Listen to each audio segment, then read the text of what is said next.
Steppin on the Beach, the only place to read your emails and tweets. It's Wednesday, August 12th. I'm J.E. Skeets, and joining us here to ride some waves, Tass Mellis. Hey, everybody. Hey, Tassie. We got the bearded one, Trey Kirby. Heyo! Heyo! The international man of mystery, taking it to the max, Lee Ellis. Friends. And last but not least, making this magic happen, it's JD. Hello. There he is. And here we are. Keep your emails coming, guys. Send them in. You guys have been awesome at this. No Dunks at theathletic.com, or you can tweet them in at NoDunksInc, or use the hashtag NoDunks. And make sure you're listening to the Bubble Wrap every night. We go live on YouTube and then flip that into a podcast after the last big game of the day from Disney World. It used to be the last game of the day, but some of these don't matter anymore as we hit the home stretch of the seeding games. But shout out to everyone that's been having a lot of fun with us on Bubble Wrap. But let's get to the Q's. Task got another great batch here. Yeah, here come 10 solid emails for you. First one. Hey, no dinky dinks. After watching Lakers Clippers on fake opening night, I realized how much I hope for a LeBron versus Paul George battle during the playoffs. And I thought it would be awesome if they were having a great game at the same time again, so we could get a repeat of the high five between them as opponents, like in the playoffs several years back. Yeah, Heat Pacers, way back. Which interaction or matchup would you like to see a second time? Stand up, wash your eyes, 2-towel performance. That's from Anders in Norway. Wash your eyes. Wash your eyes. You never know. You never know. I like flushing out my eyes too. Like I'm in a science class. Just put it right below the tap. Flush her out. Skeets, which interaction would you like to see one more time? Well, this is pretty obvious after what's happened over the last little bit.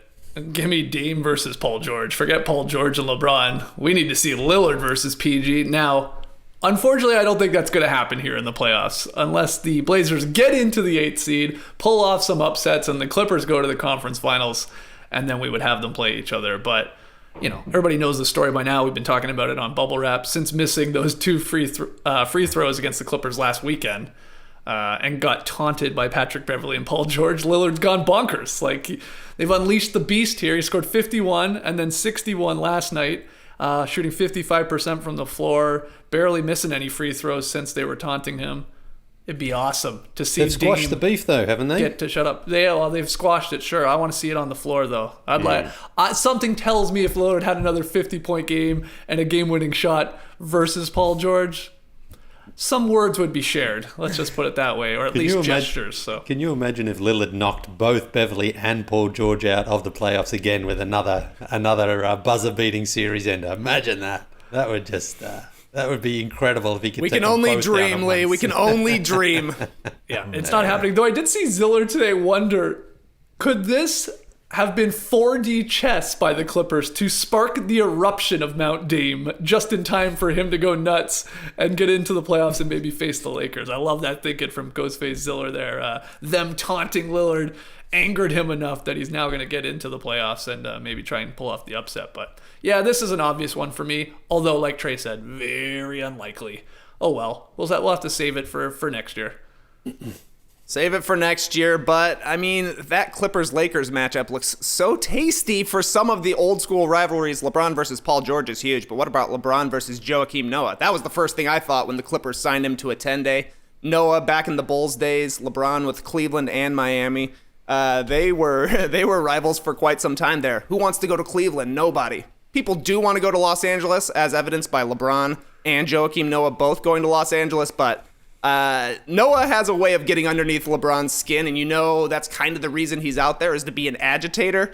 So yeah, hopefully we see those teams in the Western Conference Finals, because there's a lot of history between a lot of the players on those teams because they've been around for such a long time that some things are bound to pop off. At the very least, we're going to be getting some great throwback footage. I'm going to take one that's probably not all that popular. I got to be honest. Rockets Jazz for a 3rd year in a row. I know you're going to say gross, yuck. That being said, I think it'll be different this time, and I'm sort of doing it for a selfish reason. So last 2 years, if you remember last year, Jazz coach Quinn Snyder was basically playing defense behind James Harden.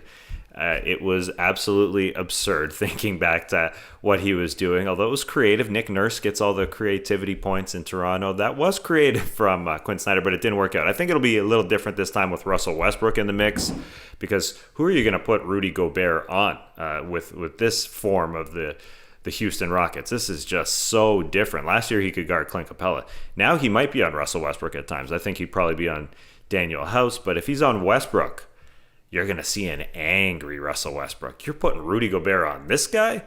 So there's that part. The Jazz have sort of, I think, when we've talked about the Western Conference standings, how pumped we are I'm pumped for most of the series. There's no doubt. But the one team I'm not that excited for is the Utah Jazz, to be honest. I just don't see them putting together enough good offense to beat basically anybody, especially a Rockets team.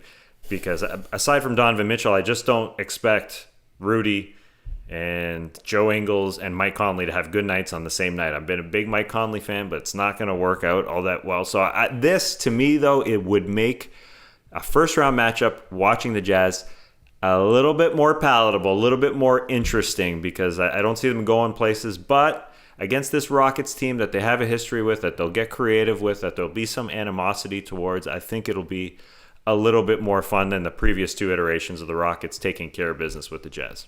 Yeah, sure. Lee, what about you? I hope we have a repeat of the Eastern Conference Finals from last year, Raptors and Bucks. I think the Bucks coming into the bubble, we thought they were going to be, pretty much the same team we saw during the regular season, but we haven't seen that yet. And I think the Raptors have shown that they are a legit chance in the Eastern Conference. And I don't think, obviously, the Raptors have a singular defender as good as Kawhi from last season, but collectively, I think the Raptors' defense has improved enough. So I'd really like to see if, going up against Giannis, who's improved as well from last season, could the Raptors pull it off again? I think they could. They'd need everything to go right, but I just think, look at the development of OG and Freddie Van Vliet as well. Like, these guys have grown. Norm Powell's had a good season as well. So again, no one is going to replace exactly what Kawhi did in that sense, but I think just at that team defense, that team concept makes the Raptors better than they were last season. So I'd love to see it. I think they are the two best teams. I mean, the Celtics have been very, very impressive as well, but I think it would be great to see the Raptors and the Bucks go at it again in the finals. And man, I don't know who I'd pick right now, but did you just say the Raptors, the defending champion Raptors, are better than they were last season?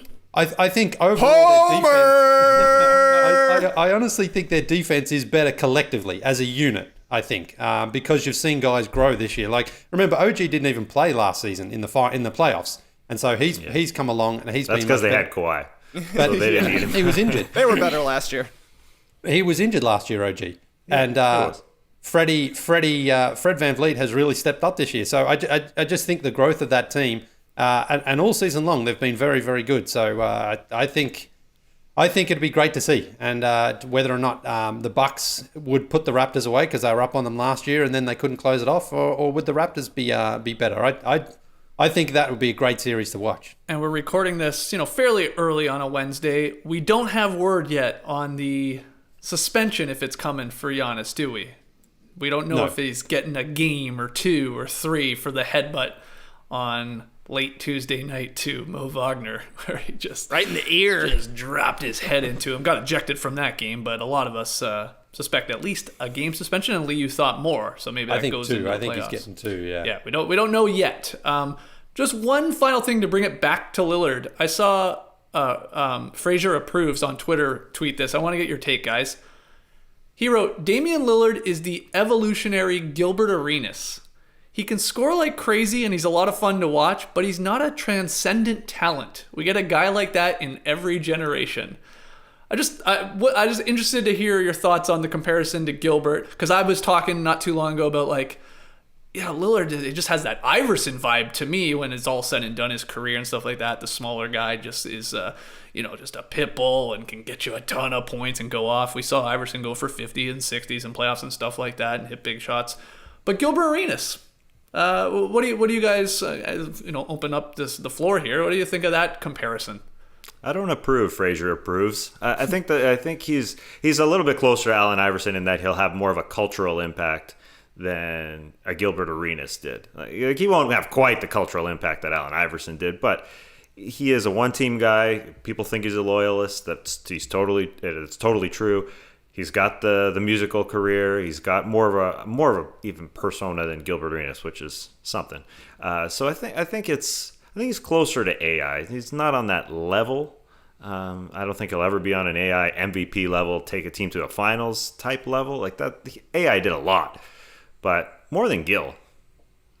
What do you think, Yeah, Trey? definitely. Lillard is closer to Iverson. I can see a world where Damian Lillard wins an MVP and takes his team to the finals. I think it's possible. Dirk Nowitzki did it, and you wouldn't have thought that was the case heading into the 2011 part of his career. But there are definitely always players like this. Damian Lillard is not the best player in the league. He's not the best guard in the league. Maybe he's Clyde Drexler, and also a Blazers legend, a guy who was very good, a Hall of Famer, a dream teamer, but he wasn't Michael Jordan. Damian Lillard's not Steph Curry. Yeah, Lee? Yeah, it's an interesting comparison to Steph Curry because if they switched teams, do you think the Warriors would have won 3 championships in 5 years with that supporting cast? I think they win a couple for sure. Yeah, I mean, it's tough. because like if you put Steph on the Blazers, do they win a championship? Probably not. I don't think. Not with just him and CJ. But Lillard, I mean, he's one of those guys. I think he's because he doesn't. He's not quite as dramatic. There's not that same sort of emotion with him out on the court. Like he sort of keeps it to himself. He does the tapping on the wrist, but he's not the sort of guy who gets, goes crazy in front of the crowd. Like he likes to get the crowd into it. He just at does it times, differently. Like he's celebrating all the time. Just because he's not yelling doesn't mean he's not celebrating. Nothing to say to that, Lee. Yeah. Okay, great. Okay, next one. How diddly, dink, dank, doink, dinkers? With all the basketball getting crammed down our throats in the last week, I am finding it disappointing that none of it will count towards end-of-season awards. I wish the NBA would consider adding an end-of-bubble award, introduce the most overall outstanding point scorer award, or the Moops award, something that would recognize not just the highest point total, but the player that has the best-looking buckets. My money would be on Booker after his game winner over PG the other night. Who do you guys think is the front runner for this dumb made-up award? Love you guys turn up. Awesome. That's from Justin in San Diego. He obviously sent this in, Tass, before we knew there would be bubble awards. We talked about it on last night's show. There are going to be all bubble teams and a bubble MVP. This is sort of what Justin was, basically talking about here in this email that came before that news. But what do you think of his most overall outstanding point scorer award? Who would it be? I think there's enough room for the Moops to go along with these other awards. Sure. Right? Because it's a different award. It's almost the CFL award, most outstanding player. It's what people have been talking about in sort of NBA circles. We get a most valuable player. Let's have the most outstanding offensive player. Something sort of like that, just to have, because we need another award. I don't know. But I would give it to, might be a little controversial here, Nikola Jokic. Because it's the most unique looking buckets going down, because it's I don't know if this is the white guy award or the least athletic guy award, even though Nikola Jokic is incredibly athletic. I just think the buckets look a lot different. It's easy to give it to Dame for sure, but I think there's a little bit more variety in the shots of Jokic than Lillard. Lillard's are straight up three balls. Jokic has the old man driveway game at times. The one-legged fades, the one-legged shots, the post game, and I think Booker's getting the bubble MVP, so I can't give it to him. And even though it would be easier to give it to Booker, he's had some dunks. He had a left-handed hammer on Tuesday, which was really nice. But I'm going Jokic. I think the variety is a little bit different, and he's not winning other awards, while those other two guys I mentioned could be. It's tough not to give it to Lillard after the crazy bounce that three-pointer goes 15 feet in the air and drops. And then didn't he have one not too long ago where he got credited for a bucket that ricocheted off the opposition? That was a weird one too, if I remember. I think Lillard was involved in that play and got he shot credit it for that. Yeah, he shot it, and then it was a rebound, and somebody put it into his own bucket. Yeah. You're giving it that for the most outstanding points award because they're unique.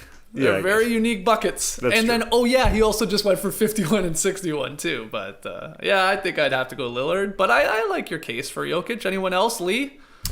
No, it has to be Lillard after his last 3 or 4 games. He's getting them from all over the place. I love watching Jokic play, but Lillard just sort of feels like he's getting buckets whenever he wants them, whether it's the step backs, whether it's the bombs or driving inside. So, yeah, him or Booker probably, I guess.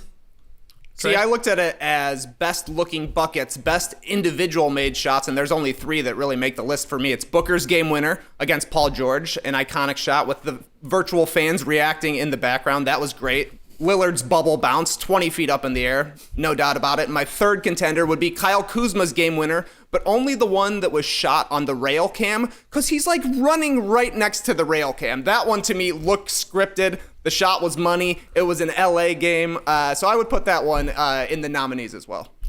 Great. It was a calls. great one. Yeah, and we have been talking about whether or not all those plays in front of the zip cam, right in front of where the front row would be, that camera zipping along, are all scripted, because it seems like every time they go to that camera, even when it's in live play, the bucket comes, or the shot comes right in front of it, and it looks awesome. I don't know how it works, man. I don't know how that works. I'm still confused by it. I'm trying to think. I'm trying to defend my Jokic position. He hasn't really had a crazy one-off shot. I mean, he did have the dad driveway shot right in your face. Yeah, the driveway dad Dirk. That's a classic for him. Yeah. He's up there. I get where you're thinking. We all came at this question a little differently, but did. yeah, for sure. He gets some weird buckets, and he's unique. There's no doubt about that in today's game. Thanks for that email, Justin. Next one. Fellas, you're transported back in time to June 2019, and for some reason your task is to make the first selection in the NBA draft. Let's say you're not the Pelicans. You're just an average bottom of the standings team with no huge positional need. Who do you pick? Zion Williamson or Ja Morant? The obvious answer is Zion, but I actually disagree. I think we really underestimate the risk of Zion's conditioning and injury issues. It's pretty wild that the Pelicans are resting him on back-to-backs after 4 months off here in the bubble. And yes, that's the right approach. If you have Zion, you need to be super cautious. But meanwhile, Ja is an awesome player, real leader, and in my opinion, he has made a better case for being a future star. He might have a slightly lower ceiling, but his risk is significantly lower. Who you got? Stern Pups, live in Crown Heights, Ty Lawson. That's from Dan in Toronto. And he actually wrote, that's from Dan in Toronto, because I know. I'm not sure about you, Skeets, but I always say that's from. So thanks, Dan, for writing that out. And listen, Dan, you made all the points that we're going to make. Let us make some points here. But we definitely had this talk, I don't know, a month ago. But now after the bubble, I wanted to get a new take on it. So Trey, what do you think?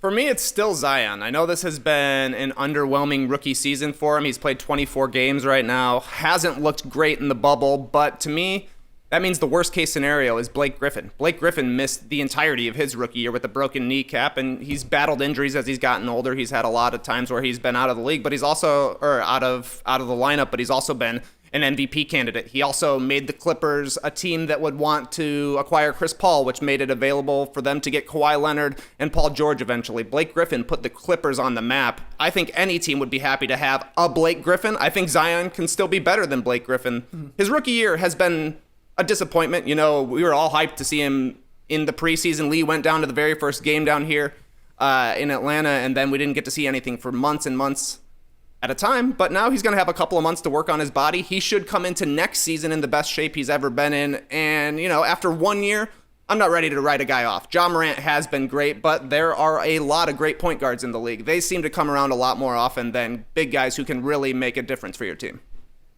Lee, what do you think? Are you worried at all when you watch Zion run, let alone walk even? I mean, he's got the crazy gait. That's the issue. You just look at it and like, wow, a guy that size, is that... Can you sustain that somehow for a decade plus in the NBA, or will he always have injuries, I guess is the word. Well, that's the thing. If you only got a decade out of him, you're probably going to be disappointed, considering he's, 19 now? I mean, you'd want to have a bit more of a longer-term future. But, I mean, they're both brilliant. I think Ja Morant, I mean, there is injury concerns with him just because I think he's going to hurt himself. Yeah. You know, and he had a knee injury last year, or in college anyway, didn't he? I think. Yeah, and he's definitely had back problems as well. I'm pretty sure. Yeah. So I can sort of see them both. You know, if they don't take care of themselves, could both be in trouble. But I see, with Zion already, he's got so much strength and he's got so much power that he could almost be a baby Shaq in the paint when he really fills out. And he gets that strength, because you see him pushing guys like Steven Adams out the way. Like, not a lot of guys can do that. So he might not be He might not have the hops and all that for his entire career, but if he's this down low and he can just bully guys out the way, then he's going to be able to get you 25 a night easily and be pretty dominant. So I'd be happy with either one, but you're getting different players really. So it's just what do you feel more comfortable with? A big guy who can get your baskets inside, or the guy like the point guard like Ja Morant who probably will be able to shoot more and probably have those nights where he goes for 50 a bit more than Zion, but both come with a risk, but both come with very high ceilings too. Yeah, I'm by no means saying these players are comparable to Ja Morant or Zion, but the way I've been looking at this is, and maybe it's because I just brought his name up on the last beach Steppin, Grant Hill. Like, if Zion is Grant Hill, and what I mean by that is like burns bright for a couple years, has some like crazy MVP-like seasons, but then has injury concerns that derail his career, and maybe it's not that great. And Ja Morant is Jason Kidd. I mean, those were the co-rookie of the years. So Jason Kidd, a Hall of Famer, great career, won a title, but of course not the best player on that team. It's like, which one would you rather have if you were starting a franchise, knowing that Ja Morant's going to be a kid-like career and Zion's going to be like a Grant Hill-like career? I don't know what my answer is to that, honestly. I don't know if you guys have an opinion on that. Yeah, that's totally fair, and the Blake Griffin is totally fair at sort of the bottom of Zion's floor. I guess people are more worried about Zion just not being able to be on the floor, even less so than Grant and Blake. I guess that's what the major concern is. And then, is he going to be? I saw this image. It's burned in my head about Zion getting big and looking like Booger McFarland, who's a former NFL player. Now I can't get that out of my head. I mean, the Lawrence Taylor comparisons have been made, but I just trust Zion. I trust the Pelicans situation, how they're moving him along slowly. So I would take Zion. I get everything you guys are saying. I want that higher ceiling, especially if I'm in a front office. Then I don't have to hit home runs as much on other parts of the roster, because Zion, the ceiling is just so high in comparison to Ja, whose ceiling is really high as well. Like Jason Kidd is a fair comparison, but yeah, we barely seen him. He doesn't have really a game, like he doesn't have a polished game whatsoever. He is just pushing guys. He is scoring on broken plays, and he's still averaging over 20. And that hasn't even been developed yet. And so, yeah, I'm trusting modern science. Like, this isn't a Greg Oden situation. I think we are further along here, and I would go with Zion, even though I love me some Ja. But yeah, the ceiling is just. I think there is a pretty drastic difference in the ceiling of those two dudes. That's fair. All right, next one. What's up, boys? I was watching ESPN and heard them advertise a double header from the bubble and realized they should be calling them bubble headers. What are some other things, basketball related or not, you think are missing opportunities for better names? That's from Daniel. Damn, Daniel. JD, what do you got for this? Well, for basketball, I don't know if I've ever mentioned this, or I don't know if this is a thing actually, but the restricted area, I've always thought it should be called the Forbidden Zone, because it just sounds cooler. Like, don't go into the Forbidden Zone. Okay. I saw a movie when I was 12 called Space Hunter Adventures in the Forbidden Zone. It was the first movie I ever saw in 3D at the theater. Oh, wild. Wow. It was maybe the worst movie I've ever seen. But anyways, the Forbidden Zone. And then in hockey, they call the penalty box the sin bin, which I love. I've never never call it. I never not call it the sin bin.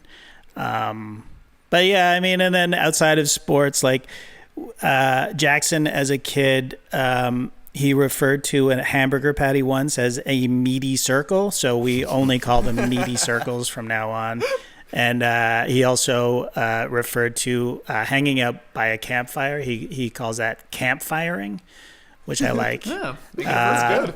And we call PMS time in our house is called the red zone. Speaking of zones. A lot of zones. Yeah, a lot of zones. Also the Forbidden Zone, maybe. Yeah. You cannot mention the red zone when the red zone is happening. We all have a laugh about it afterwards, but when it's happening, you don't mention the red zone. Meaty circles, I do remember coming up before. That's been dropped in a podcast before, I think. Yeah. Though, what's the one burger chain that doesn't do circles? Is that Burger King? That's Wendy's. Wendy's does Meaty squares. Meaty squares. Oh, that sounds even worse than meaty circles somehow. Right? You want to grab a meaty square tonight? No, thanks. Okay, those are good ones. Anything else to add? People have been calling the Suns the Cinderella Suns a lot in the bubble. Why not just Sunderellas? Yeah, it's good. It does sound kind of weird. really Though. good. The Sunderellas, you're thinking a lot more about Cinderella, I think, than the Suns. And as we talked about on a podcast earlier this week, it's just a Foot Locker ad at the end of Cinderella, so maybe this is throwing people off. Well, and Sunderella? Yeah, Sunderella, I guess. I don't mind how it sounds, but I was going to use it in a title for one of our podcasts, and it just doesn't look that good. It's a classic one of those, Trey. I was like, yeah, It definitely looks weird. It You just might have to looks throw a weird. hyphen after the Sun. maybe, yeah. It's better than Sunzarella, though, because I tweeted that. And that looks bad, doesn't sound good, doesn't really get the point across. Sunderella's better. You Yeah, need the dash. D, yeah, the hyphen, Sunderella. All right, anything else, you guys? Tass, Lee? I'll throw in, JD mentioned the sin bin in hockey. Right now they're playing the two bubble situations in Edmonton, which is on the sort of closer to the west coast of Canada for those who don't know Canada, and Toronto. So I wished that they could have made it maybe Toronto and Ottawa, because we could have had the North Pole and the South Pole bubble, just because they're sort of north and south of each other, even though the South Pole, it's just it would have just visually would have made sense to me. I would just like to be able to see two bubbles at the North Pole and the South Pole, because I think people don't really know that there's two bubbles going on in the NHL if they watch the NHL at all. So, yeah. Did that brand those hockey game bubbles. end? Yeah, it did. Period number 8. No. Wow. Yeah. Because Oh, the period. fifth- Yeah. Yeah. You're right. It is weird when you say period 8 too. Fifth overtime. Just say it that way. You're right. Overtime. The guy had the poor guy that had 85 saves lost, didn't he? Oh, brutality. I think so. I think that. Yeah, 85 saves. Not since Kelly Rudy back in the day getting 70 plus saves. I love seeing that name, Kelly Rudy. That was a goalie name I remembered. I got Kelly Rudy on my shoulder. He's There a you little go. shiny there, but There he's you go. lying down. There he is. Awesome. Wow, fifth overtime. That's unreal. Lee, anything you want to rename because you think it just sounds I was better? trying to think of some, but I couldn't really come up with one. Your answer is just add a Y to everything. Yeah, there you go. Judge? Yeah, No, judgy. Yeah. There you go. Better. Yeah. All right. Next one here. Hi, No Dunkers. Watching Melo knock down another classic Melo game-winning three and seeing his three fingers hit his dome in classic Melo fashion got me thinking. Currently, who has the best signature celebration? Is it Melo or something like Jamal Murray's bow and arrow? Feel free to move this to other sports too, like Robbie Keane's classic roly-poly, then finger guns. What is that? Robbie what? Keane. Do it for me, Lee. Well, he would score a goal and then he'd do like a somersault on the ground and then just do the like. Oh, he Yeah. actually did a somersault. Yeah. Oh, Yeah. okay. But He's like- I took that as like he rolls his fingers like this and then boom, and then fires his little finger. Okay. one of the most overrated strikers in the history of football, by the way, Robbie Keane. Yeah. Got him. English, I assume. He's Irish, actually. Oh, he's Irish. Yeah. Okay. So many classics. Longtime commenter, messenger, emailer, first time being read out. Unless I wasn't, then here we go again. That's from George, and that's why I figured Keane was English, because this is coming from St. Albans, England. St. Albans, yeah. He, that's not really close to where he played either. Maybe it's just, Just like He might just be a fan of the sport, guys. yeah. Nah, everybody just likes their own country, man. That's it. Okay, so we talked about Dame time and pointing at the watch. I don't think he does that anymore. I don't think he's done that in the bubble. His teammates have, for sure. But I don't think... Dude, a he good didn't point. do it in the bubble? Are you sure? I thought I saw a photo. His on Getty teammates were Images. doing it. Yeah, but, you're right. Teammates were definitely doing it. I think someone can steal it. Someone can take it right now from him. And then that would lead to another controversy or another a real battle, rivalry between that person and Damian Lillard. It's got to be somebody good. But I think there's an opportunity there because it probably is one of the best. It is definitely one of the best, but it's available. Dame took his watch off. He doesn't wear a watch like a lot of people in modern society. Somebody can put on that watch and steal it.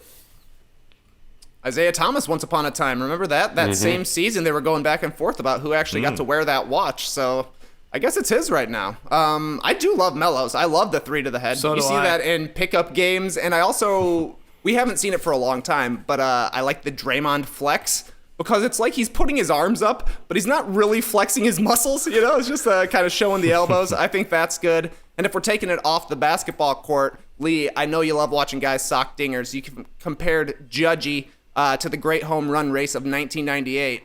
Sammy Sosa's hop in 98. That was incredible, especially when he would do the hop and the ball would get to like the warning track. And it wasn't quite a home run, but you know Sammy thought it was. He's got to end up jogging it out to second base. Great celebration. Yeah, it was kind of like a star jump almost, wasn't it, how he did it? Yeah, that's a good point. Yeah, he's in the starfish. Yeah. It's in terms of the Jamal Murray's bow and arrow. I mean, Wes Matthews does that as well. I think Wes has been doing that since long before Jamal came along. Yeah. So I like that celebration too. Yeah, so do I. I think like it's great. only like a couple guys doing it though. If it spread to everyone, it wouldn't be as cool. But if we have like 2 or 3, 4 guys, whatever, doing it, it's fine. Yeah. A couple Legolosses out there. But in terms of best celebration on the soccer pitch, it actually has to be Tim Cahill with his shadow boxing the corner flag after he scored. Former Everton, former Australian striker. He would score, then run over and just be... It's great. Look it up on YouTube. That's the best celebration. I think that's the best soccer celebration we've seen. It's great.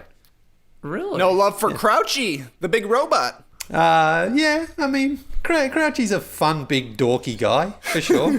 But Cahill's was great. I mean, Cahill, when he did it against Japan in the 2006 World Cup, like, it was just unbelievable. And then he'd been doing it before, but that was the one where he really, really did it because that was the first win ever for Australia in the World Cup. So it was, pretty emotional moment. What about Ronaldo's sort of jump, Lee? Are you a fan of that? I don't know how to describe it. A 180 jump sort of flex type thing. Yeah, I hate that, actually. I don't know. It's so weird. It's just not like I prefer a more traditional celebration, like the guy. Yeah, more traditional, like a guy going and boxing a flag in the corner. Just like Ronaldo's is all about himself. He wants to go and do that He's to a himself. goal scorer, man. Yeah, These guys I know, are but wired differently. Yeah, I don't know. There's just something weird about that. I don't like it. It's too. I don't know. It's To Ronaldo. Yeah, exactly. It's to Ronaldo. Yeah. That's all it is. Okay. People- What What about dancing with the corner flag? There's guy. I don't know. If Yeah, it's like I remember. What's his name? I love the dance. It's a little bit of salsa. It looks like a Latin dance happening with Yeah. the corner flag. I don't know if who that's was one the football particular player doing guy. that? Cruz, Well, right? a lot of the Brazilian Victor players Cruz. have done that back in the day as well. Victor Cruz does that with what, the pylon? He would just, I think Or he would just just- do it in the end zone, I think. Just Trey, feel it. Can you back me That's up on true. that? That's true. Yeah. Solo. Back at the peak of the Victor Cruz era with old Eli throwing bombs. Yeah, I was gonna say, like Trey said, I am a huge fan of the Melo 3 to the dome. Like, I'll do it watching games. Like, Melo will hit one and I'll boom boom. Like, it's just fun to do for some reason. And yeah, even if you're playing or whatever. So it's just, it's great. And then you'll get the occasional, if they get a slow-mo of Mello, the beads of sweat come off of it. And it looks cool. freaking amazing. It does look cool, and it's so simple too. All right, great question there, George. Lots more cues still to get to, but first, a quick word from our sponsor. Guys, let's have a frank discussion about pubic hair. Last night, I started feeling a tad uncomfortable while Lee was reading his Manscaped ad. I'm not gonna lie. I guess I was a little worried that maybe he was sharing a bit too much information. But you know what? If a man wants to talk about getting his body ready to have sex with his wife on his anniversary on this podcast, I'm all for it. Hats off to you, Lee. I hope you get the tap next week. And again, we're all looking forward to that report. So yeah, let's get real. Pubes. We don't need them. We have clothes now. And evolution apparently didn't get the memo. Thankfully, we have Manscaped. They have forever changed the grooming game with their Perfect Package 3.0. The Perfect Package 3.0 kit comes with the Essential Lawnmower 3.0 waterproof cordless body trimmer and a ton of other liquid formulations to round out your manscaping routine. This third-generation trimmer features a skin-safe technology to reduce manscaping accidents. And hey, have fun with it. Get creative. I gave my penis a flat top the other day. We call him Sarge now. Too much information? No such thing. With the Perfect Package 3.0, you'll also find the Crop Reviver, a below-the-belt toner that's designed to give you a pep in your step and smell great. Get 20% off and free shipping with the code ATHLETIC20, which it's definitely the Athletic20 at manscaped.com. That's 20% off with free shipping at manscaped.com and use the code THEATHLETIC20. The Athletic is the website, 20 is the percentage you get off. And for a limited time, subscribers get not one, but 2 free gifts. The Shed Travel Bag, that's $39 value, and the patented high-performance anti-chafing Manscaped Boxer Briefs. So go to manscaped.com today and use code THEATHLETIC20. All right, back into the questions. This one's a good one from Matt. Hello, No Dunks crew, first-time emailer.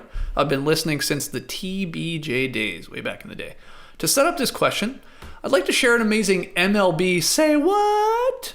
Where beloved Twins broadcaster Dick Bremer is astonished when Justin Morneau informs him of the Canadian/British alphabet using Z instead of Z. A late inning discussion in a boring game led to Morneau, bringing up a Canadian kids book, and I think we have the clip here. I actually do have a book that's called, I'll say it Z for Zamboni, or if I'll say it Canadian, Z for Zamboni, but it goes through the alphabet and it's all different hockey. Wait a minute. In the Canadian alphabet, the Z is called Z? This is the first time you've heard this? Yeah. Seriously? Yeah. Fouled away. I've never heard that before. X, Y, Z as opposed to X, Y, Z. I'm dead serious right now. Anybody in the truck heard this? That the last, really? Okay. Well, anybody that's worked hockey has worked with half the league's Canadian, so. My question for you, writes Matt, when have you had your mind blown by a similarly mundane fact? For me, it's the gas pump indicator on a car's dashboard. Again, that's Matt P coming through with that question. Thank you for that clip, that little MLB Say What. Nice to hear the Rounders music as well in the mix. Love baseball. We love baseball. If you didn't hear the other ad read the other night, man. I'll get us started with this. These mundane facts that maybe you've learned. I've got one that is, and then I have a question for you guys. Croissants. You know how much effort it goes into making a croissant? I had no idea. And A lot of layers. it's a lot of layers, Trey. You have to leave it a lot of times for it to set and stuff like that. I guess what I'm getting at is croissants should cost like 10 times more than they do. Yeah, maybe so. They're for the amount of effort that has to go into them for what their price point is that you can just buy at a bakery. It's like, that doesn't make sense to me. Like, it should be a lot more. So that's one. The other one is really weird, and again, sort of a question, and I'm sure I'll get shot down very quickly. I've been having this weird thought because it's been raining a lot here in Atlanta. We got to get a French drain put in the side of our house, all that, blah, blah, blah, blah. But because there's been so much rain and we got big trees over here, I'm looking at my gutters, right? I'm like, we probably got to get those cleaned. But I don't have a big enough ladder to get up on my roof. Like, I'll do it. I don't have a steep roof, but I just can't get up there. And I started thinking, how does someone buy a large ladder?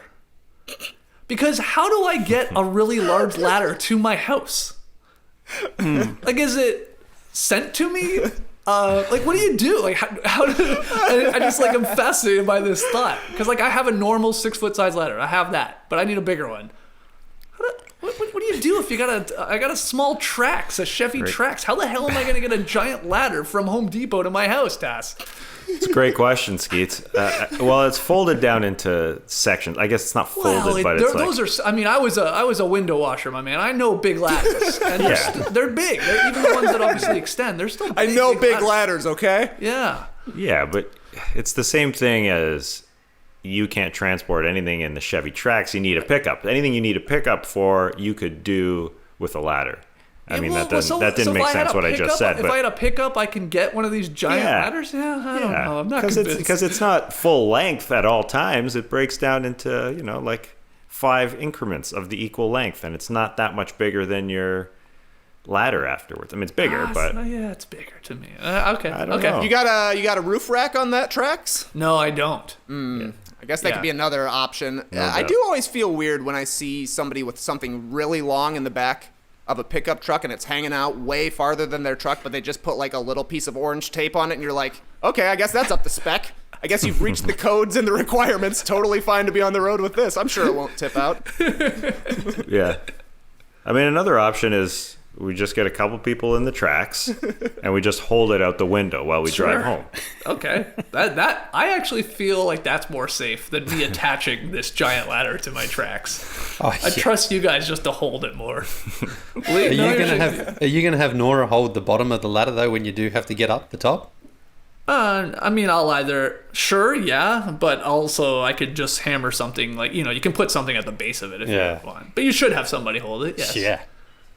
Yeah. Well, if you're not but if you're not an experienced ladder person, I mean, because if you get up there and it's a little bit off, I could dance up that ladder, man. I could do the Victor Cruz up that ladder. I'm a water bug on these things. Oh man. But you're right. You got to be careful. I've had friends fall off ladders, it's not because that's the thing. When you line it up, the weight can sort of shift as you go up on it, if you've got it sort of weighing in one direction, then it's dangerous. Yeah, and most people, the going up and getting on a roof, let's say, that's not for everybody. Don't get me wrong. Like a lot of people don't like heights, or you're right, they don't trust their balance or whatever. The most difficult part is getting from the roof back onto the ladder. Yeah, that's the tricky part. You gotta step with confidence on that one. Yeah. We had someone come and repair an issue with our roof a while ago, and this guy, honestly, it was like a 25-foot ladder, and he climbed up with all the equipment on there and climbed up by himself. I had to go inside because I was so worried that I was just gonna see a body just like falling down. But it's scary.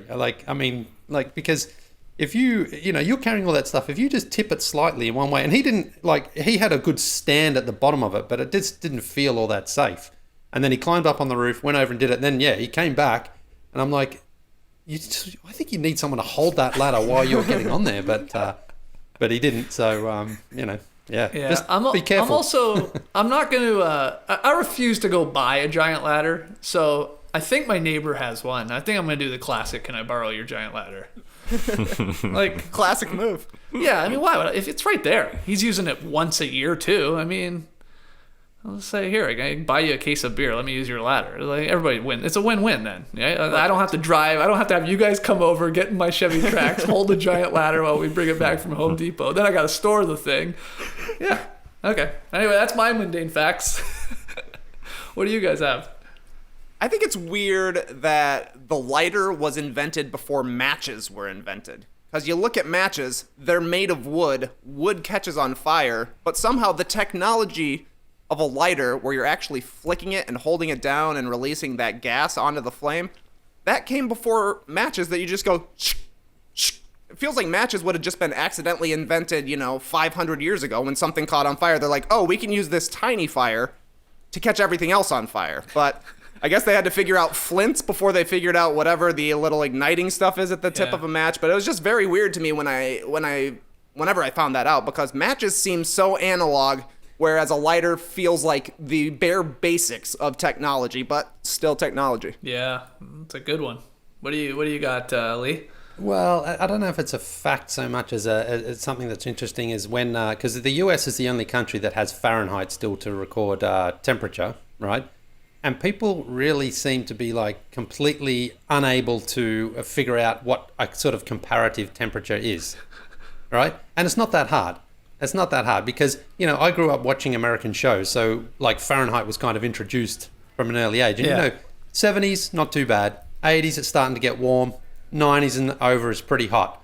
Below 70s, it's cooling down. And if you get down to like the 40s, it's a cold day. But some people here, if you say to someone like, it's like 60 degrees, like, I have no idea what that is. I don't have any idea. It's like, it's probably fine. You might need a little jacket on, but that's it, But people are like, no, I can't possibly comprehend what it is that I have to do in that temperature. There's just no way of doing it. So, I don't think it's that big a deal. I would agree with that, but also I'm just as guilty as like if you tell me you're 180 centimeters or something, like I don't know what the hell that is. It's about 6 feet. I'm like, how tall are you? 10 feet tall or 2 feet tall? I have no idea. Yeah. Well, yeah. that's again like you're about 179 centimeters, I would say. Trey's about 195.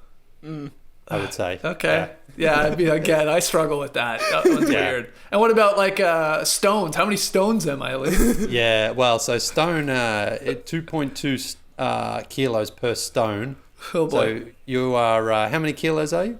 I have no idea. Yeah. You're about 140. No, a bit more than that. No, I'm probably about 150. 150 pounds, yeah. 150 pounds, that's right, yeah. So kilos, you're probably about...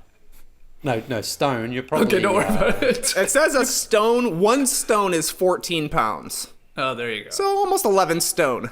Yeah. Oh, that does sound cool. bad. It's Very fun cool. to say it like that. Yeah, about 11 stones. I'm fluctuating between 10 and 12 stones right now, depending on the day. Okay, so you don't let... So... So the Fahrenheit, you're concerned about people not being able to figure out the temperature when they know like when Fahrenheit. they really lose their mind over it, it's like, I don't know what that temperature is. I don't know anything about Fahrenheit. It's like, well, it's not, it's not completely, it's not so hard to figure out. If it's in the 70s, it's a nice day. Just think about it like that and go backwards and forward from there. The more over 70 it gets, the hotter it gets. Below 70, it's cooler. That's it. But if someone says it's 71 degrees outside, like, nice, it's going to be a nice day. Well, not if it's raining. No, just because it's raining doesn't mean it's a bad day, does it? Ooh, guess not. Not if you're a plant. Yeah. Jess, what do you got for this? Anything? Well, I found it strange when I read once that pigs can't look up at the sky. They just can't look up enough. They don't have enough bend in their neck to look up. They don't have enough flexibility in their neck to look up. So I guess that's where they're murdered from, is up high, so they can't see it coming. Wow. Well, it's bleak. No, but they could see, let's say, up maybe half of a tall ladder. But they'll never know what the sky looks like ever. They spend all day outside. They don't know if it's raining. They don't know where the rain is coming from. Oh, this is a hose. No or clue something? about the temperature. Yeah. No, I didn't know that. That. Can they? Well, I was like, can they lie on their back and somehow see up? But maybe probably not. Where their eyes are located. They're side liars. They spoon.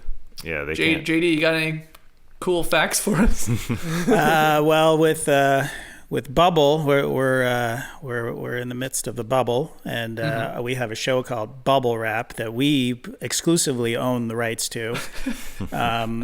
But I did a little Google, and I found out that Bubble Wrap was originally made to be wallpaper. Did you know this? No. What? I did the same Googling, and I saw that. Weird. Crazy. So what do you mean? What do you mean? The bubble wrap that I'm thinking of, the ones that I was popping on the show the other night? Yeah. The two guys that invented it, they sealed two shower curtains together and bubbles formed like the bubble wrap that you see, and they thought, you know what we could do is we could sell this as wallpaper. Let's go out and sell it as wallpaper, which failed immediately, obviously, because it's ridiculous. And then they realized, we could also wrap stuff in it so that it doesn't get damaged in transit. So, but wallpaper, it's just crazy. I mean, I guess it's like, when was this? Give me a 1957. What? Say again? 1957. Oh, okay. I mean, because like, weren't there was a time where people were putting carpet on their walls. Sure, yeah. Right? You're right.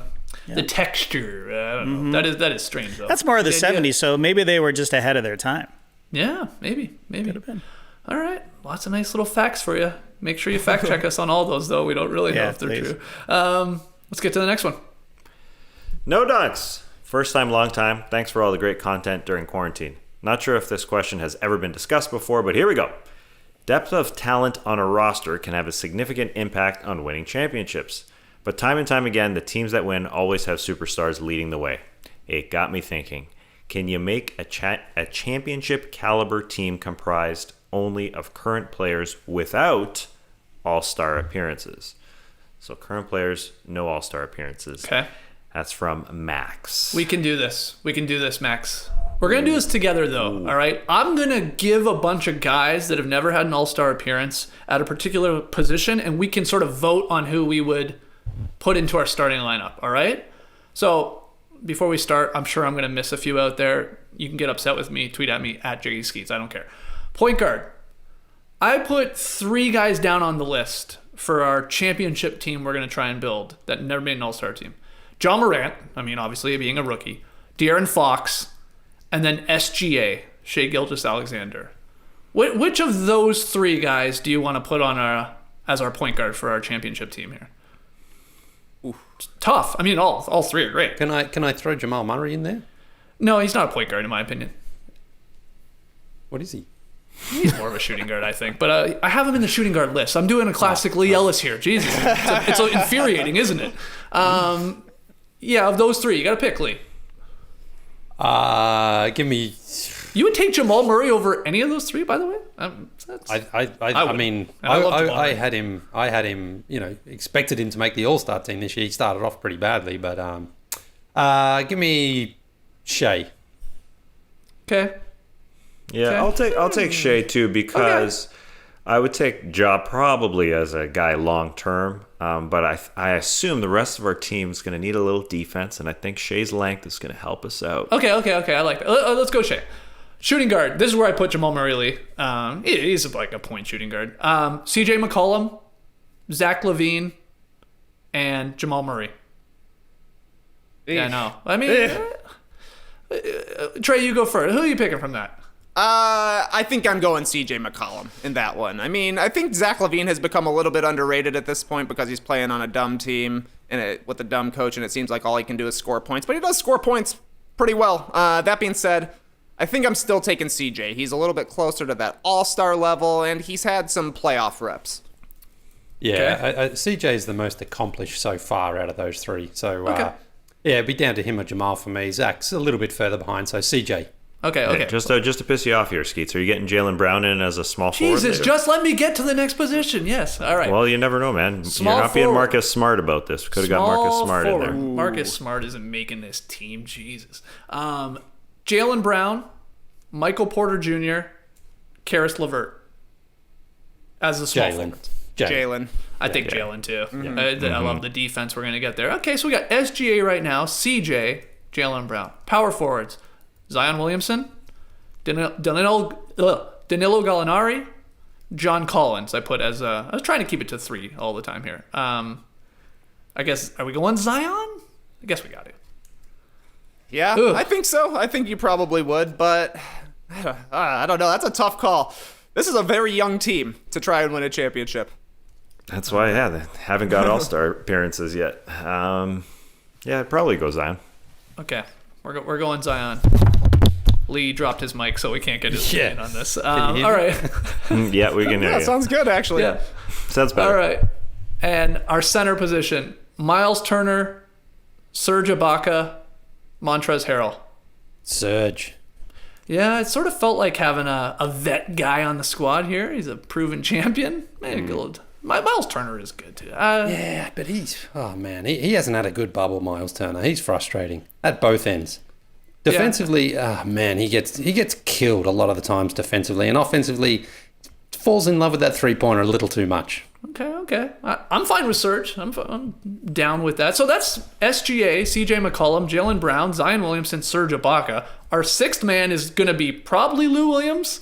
Could be Eric Gordon. Could be Fred VanVleet, who I could have thrown obviously into one of those guard mixes. TJ Warren might be in the mix here now after his bubble performance. We're going to have a vet on our team like Rudy Gay or Mike Conley. That's a pretty damn good team. I think we're going to be challenging for a title. I don't know if we're going to win it, but it's a good, I don't know, if we took even some of those other guys, we can have 10 really damn good guys on our team. So the answer is yes, Max, we can do it. We just did. Did we lose a mic in the process? Yeah. Everything all right over there, Lee? Yeah, I don't know what happened. I don't know. It just fell off. But it's back on, so I think we're good. Sounding all right, JD? I guess we'll see. Okay. I just heard like, and then I looked at the Zoom and like Lee was picking up his mic from the floor, it appeared, and it just fell over. All right. Throw Lee in the sin bin, JD. Yeah. Sup, boys? Listening to a bubble wrap pod from a few days ago, I never thought I'd hear Lee say, "That's facts, boy. That's facts," while talking about the Lillard PG beef. I couldn't believe my ears. I had to replay that soundbite numerous times. I probably replayed it at least 30 to 40 times since, even with my friend in the car, which to his confusion and annoyance asked, "What the hell are we listening to?" So my question is, what is one thing you've heard that for a while you couldn't stop replaying or saying, whether it's a song or a soundbite or a phrase, etc.? Turn up. Love you guys. That's from Randall in Jersey. What do you have, Trey? Been watching a ton of games on League Pass broadband, so you get the same commercials repeated, and the one that I can't stop singing is Lauren Gray on the Lenovo Nova. Alone, alone, alone, alone with you. We've heard that commercial and that song so many times, and it's on during the day, that I was sitting on the couch the other day flipping through a Magic School Bus book, and she's like, "Daddy, we've heard this commercial 1,000 times." I was like, yeah, we have. I'm not going to be downloading Alone by Lauren Gray, but it does sound great coming out of the Lenovo Nova laptop. Only available at Best Buy. Alone, alone, alone, alone with you. Oh, brutal song. Brutal. Yeah, you get the amount of basketball that we've watched over the last 2 weeks. You're right. We have seen the same commercials on repeat over and over. Just thank God we don't have the starter show anymore. We would have been seeing the starters ad nauseum, I'm sure. Yeah, okay. What do you got, Tass? Well, this is an oldie. There's an old song, T-Pain. "I'ma buy you a drink." And at one point he says, "I'm T-Pain." And I can't stop. I change the words because it's this annoying part where I keep saying, "I'm T-Pain, you're T-Pain, I'm T-Pain, you're T-Pain, and I'm T-Pain." And it's just so sing-songy that T-Pain can get out of my head. Yeah, he did it. He did that T-Pain mic. He sold a lot of mics with that auto-tune thing. Mm-hmm. He got me. Lee, what's a phrase or a song or whatever you can't get out of your head? Well, it was a soundbite. It's turned into a phrase every time we fire up the Zooms. You hear it from a couple of us. It's just, yo, yo, yo. I wrote that down too, Lee. It's my first thing. Mo Verdi's yo, yo, yo.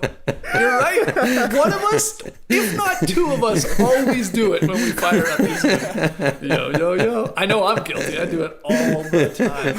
Great one. That's a great one. I would add to that too. I always find myself going, "Swim up bar, looking good," yeah. But I'll change it to whatever, like Nora's cookies, looking good. Like anything adding to looking good from Cam is funny. And the final one I do a lot is the Jared Greenberg, "You betcha." Yeah. I drop a lot of "you betchas" on people. Those are my three. Oh, the yo yo yo is spot on though. JD, anything? Yeah, mine's a musical one as well. The kids they're constantly searching and discovering new old music. Right now it's Still Dre, the song from 2001 Chronic. But there's the part at the very end where Snoop Dogg says 9.5 plus 4 pennies. They thought he said 9.5 plus 4 penis. So they've been constantly walking around the house going 9.5 plus 4 penis. Constantly. Just to each other. Just to each other, to me, to their mother, anyone who will listen. So it's kind of caught on. So it's sort of a random, spontaneous drop that happens in real life. So 9.5 just coming plus up 4 with penis. new drops left and right. Meaty circles, 9.5 plus 4 penis. That's great. That Add that sounds shit up. Should be a reality show. It adds new meaning to sticky icky icky. Oh boy. Clean that up. Number 9 here of 10 emails. Don't leave us. Hello, no stinky dinks. Oh my God, so much penis talk. Like many of us during this pandemic, I've had to adjust the way I work out. I no longer go to the gym and instead do some exercises at home. I also picked up running, which I used to hate. Now it's turned into a love-hate relationship with running, so much so that I want to do a half marathon next year. Good for you. Do you have any advice or tips for someone who's training for their first half marathon? Whether it's the type of workouts or footwear, anything would be helpful. Turnips. Smell you guys. Got 'em. That's from Tyler in Texas. Skeets, I think this is for you. Well, I mean, yeah, go get it, Tyler. I'm not going to take long because I don't want to bore the non-runners out there. A lot of this stuff is out there on the internet, and you're going to get better advice than I'm ever going to give you. Now, I will say, I'd like to know if, like, are you jumping, Tyler, right to the half marathon? Have you done 5Ks? Have you, done 10Ks? Yeah, it's helpful to work your way up, but again, you can do it for sure. And try and set a goal and then find your sort of your time, put it in the internet, and you're going to get like things you should do. Both, speed workouts and longer workouts. I would also say, and I've said this before to a bunch of new runners, like if you could find a run group, it's really, really helpful because there are people that really know their stuff. It's a lot of fun. It adds a social element to running. But right now during a pandemic, a little difficult with run groups. So, maybe in the future, that's something you consider. But that's all I have to add. I also get asked a lot, Tass, like about footwear. It's such a weird question to me. Like, what shoes do you wear? What shoes should I wear? It's like, it's impossible to answer because like everybody's foot's different. A shoe that I'm going to like, you might hate, vice versa. So you really, again, need to go to an expert or actually go in and just try shoes on and see what works. So I get asked that a lot, and I really don't know what to say to that. It's almost like, dude, what I even say, like, just because I like training in the Zoom Fly SPs, like, that doesn't mean you're going to like them. You might hate them. So you really just gotta try them or at least go and talk to an expert. I agree. And it's easy, just like, as you said, even if you haven't done a half marathon, you can type in 10K to a Nike app, and it'll give you your periodic little run table that you got to do for the next 3 weeks. 100%. And it's very helpful. I mean, you got to get into, it depends how serious you want to take it. Do you just want to finish a half marathon? Do you have a goal in mind? Like these are all like follow-up questions for Tyler. But well, Tass, you're running a lot more recently. Like, do you see something in your future? You're like, I'd like to do a marathon or a half marathon or whatever, or is it just more you just like enjoy getting out there to stay fit and stuff like that? Well, actually, I faked this email. Oh, it's you. I wrote it because I wanted to see what your answer was. Because I think maybe me and Tyler will be buds and we'll run a half marathon together. I think I put in a 10K into that Nike app, and it asks you when's your race date, and so I put in I think it was towards the end of August, and then so I was doing my speed running on Monday, my standard endurance run on Tuesday. Yep. And then, I did a few weeks of that, and I was getting up to 10K, and then all of a sudden the Nike app just farted and poof goes my schedule. Oh, and so, that's not good. And so now I don't know what to do. Technology has failed me. What am I supposed to do? I don't know how to run without an app. I don't know. I don't know what I'm going to do now. Maybe go back to the 10K route. But yeah, I'm not serious. I'm not serious about a time. I don't think. I just want to probably just do it. Do it. Yeah. All right, Tass, run and a half. Our buddy Jared, yep. He qualified for the Boston Marathon, which of course was canceled, but they're doing the race virtually, Lee. So you have like a window to run the marathon in, and if you send in your time or whatever, it's tracked on one of these apps. Like you're sent something. You're sent a medal, I believe, for finishing Boston Marathon. But I'm gonna be helping him out. I'm gonna be biking beside him, like doing water like handoffs and stuff like that. I'll probably run a little bit with him too. But what sort of a track are you gonna use? Like, you're just gonna run until he runs to 42? He's got it mapped out. I mean, Jared's a planner. Yeah, he has a lot of beltline action from his place, and out and back. Wow. Out and back. Basically, go 13.1 miles, turn it around, come on back. It's gonna be great. Yeah, that's all right. Good luck. It's one thing to do it when you've got crowds, you're Yeah. hyped up. It's oh my god, it's a whole other thing just to do it. But he'll power through. Should we make fan signs? I love to support a race through the neighborhood. 100%, Trey. We can make that come by right by your place for sure. Excellent. I'll be out there. Okay. Give me some good puns, some good dent-involved puns. Putting a dent in that time. Dibs. All right, done. Start writing it up. All right, final one here before we go. Ayo! Everyone knows that a boat needs a name. True. So my question is, what should Trey name his John boat that he's definitely getting? My suggestion is John Boat Jovi. Also, do you guys know if Kobe ever followed Kendall Marshall on Twitter? Turn up, love you guys, awesome. That's from Marco from Bosnia and Herzegovina. Great question, Marco. The Kobe following Kendall Marshall. It's a long time joke. Throwback to way back in the day. I don't know the answer to it. I guess not. I don't think so. Sorry, Kendall. But Trey, thoughts on the John Boat Jovi?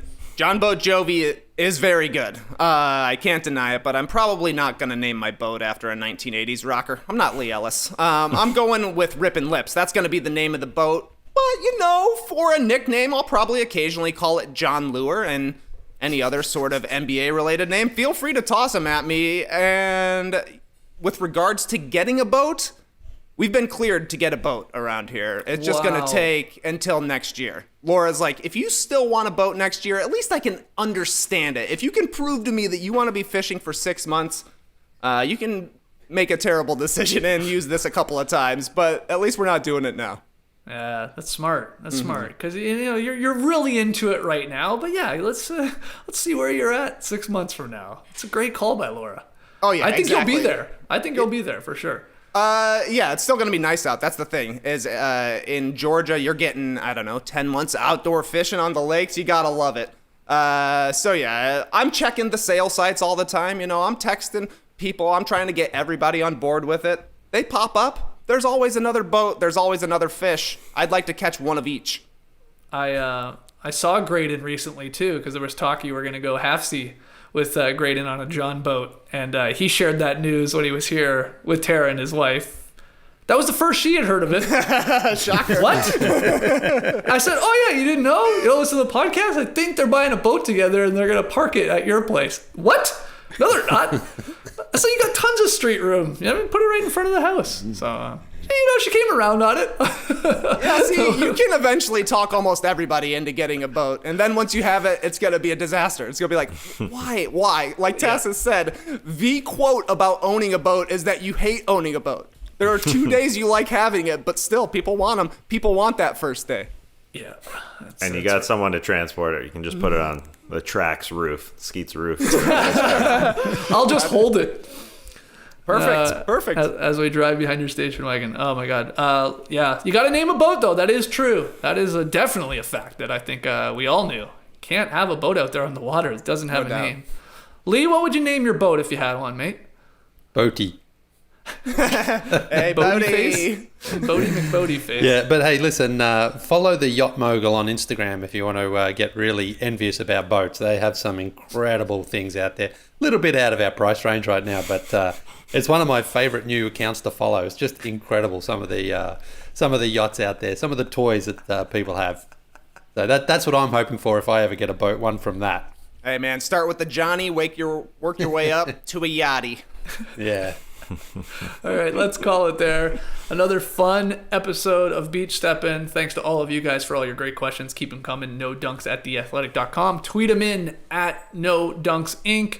If you're catching this early enough on Wednesday, join us tonight, either live on YouTube or catch the podcast for our 14th consecutive bubble wrap podcast. Yes, that's right. We did lucky number 13 last night. So 2 weeks straight of bubble wrap, though. The seeding games are wrapping up, and we're figuring out what we're going to be doing come playoff time. Schedule might change a little bit, but we are going to drop some playoff previews podcasts before they tip those games. So you're going to have to keep an eye on that, whether it be on Friday or the weekend.